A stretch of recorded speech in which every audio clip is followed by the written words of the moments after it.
China is about halfway done building the largest expressway system in the world, and it's been doing so at a feverish pace over the last 25 years to keep up with the rise of the automobile as the country and the world has shifted away from a rail-based transportation system. The first expressway within the National Trunk Highway System, as it's called, opened in 1988, and today, just 26 years later, the system is over 65,000 miles long. In the 10 years since 2004, the network has tripled in length.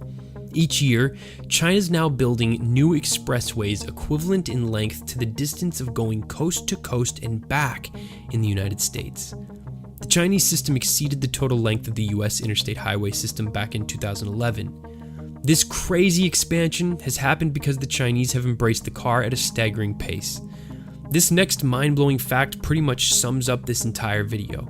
As the country's middle class boomed and tens of millions of people suddenly could afford to buy cars in the 20 years from 1985 to 2005, the number of passenger vehicles in China increased from 19,000 to 62 million cars on the road. That's a mind-blowing increase of 323,000%.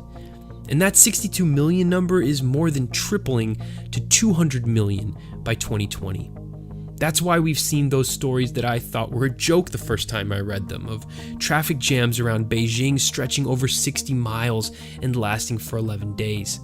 So this project is sorely needed simply for the country to function. When it's finished, it'll have cut total travel times between cities throughout the country by half on average. Overall, the total cost of building the entire system is $240 billion. That's easily the biggest infrastructure project in human history, with $12 billion a year being invested through 2020. It's being able to afford to do this without adding a national fuel tax because 95% of the system are toll roads owned by private for-profit companies. This is a problem, as tolls are expensive at over 10 cents per mile, which is more than the cost of fuel itself.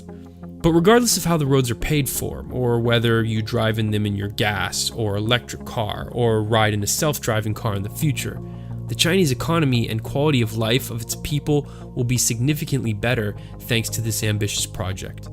It seems the whole country is embracing the Chinese saying, Lutong Kaiton, wealth follows the extension of motorways.